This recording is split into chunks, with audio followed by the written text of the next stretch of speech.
بات سمجھنے واسطے بہت سارے لوگ مطالبہ کرتے ہیں صحیح مقتل واسطے کیڑی کتاب کا مطالعہ کریے. اگر دو کتاباں نو درسن پڑھا جائے اور بحث و مباحثہ کے ذریعے ازمہ کیتا جائے, ان دو کتاباں دے بعد کسی اور کتاب دی ظاہراً ضرورت نہیں جاندی. طلب علی نکی نکان علیہ رحمہ دی کتاب شہید انسانیت اور قبلہ دی کتاب سعادت الدارین. اگر شہید انسانیت ایک ایک جملے دے اندر قبلہ نے سمندر نو کوزے بند کیتا ہے, ایک ایک جملہ نہیں بلکہ انہوں پھیلایا جائے, ایک ایک جملہ کئی کئی صفحات تک پھیل سکتے. شہید انسانیت لیکھنے چند 100 صفحات دی کتاب ہے, مگر کربلا ایک انسائکلوپیڈیا ہے, ایک موسوعہ ہے, ایک تحقیقی کتاب ہے. علامہ سید علی نقی نقان علیہ رحمہ دا ایک ایک لفظ سونے دے نال تولن دے برابر ہے.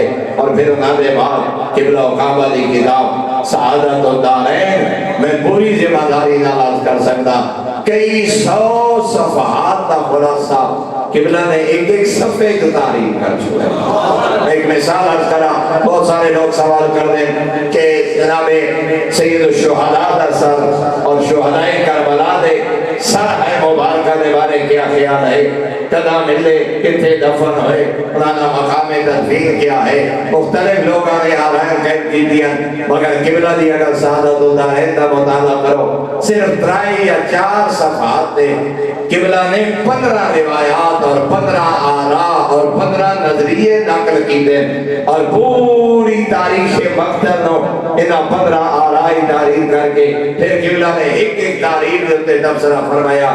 فلاں یہ خامی ہے, فلاں یہ نقص ہے, فلاں اس واسطے کمزور ہے, فلاں اس واسطے ضعیف ہے. انہا 15 کو 4 آراء دا انتخاب فرما کے پھر ایک رائے نو مذہب نبوی کی روشنی بیان فرمایا.